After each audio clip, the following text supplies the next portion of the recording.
Hello everyone, welcome to Code Invasion. In this video, we'll learn how the push method in JavaScript works.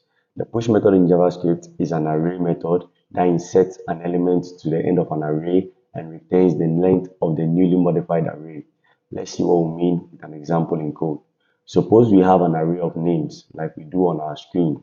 If we want to add another name to the end of our array, we can simply do this by calling the push method and passing in the name into it. So we can do this by typing names, then we'll call our push method push, and then we'll pass in the name Carlos. Now we can log our names array to the console to see the result. So we simply type console.log names.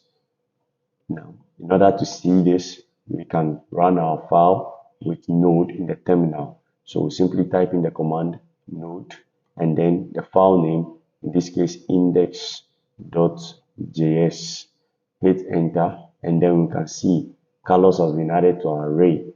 Now recall we said that the push method also retains the length of the newly modified array.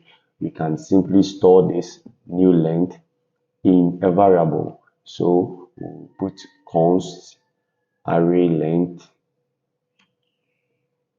equals names.push.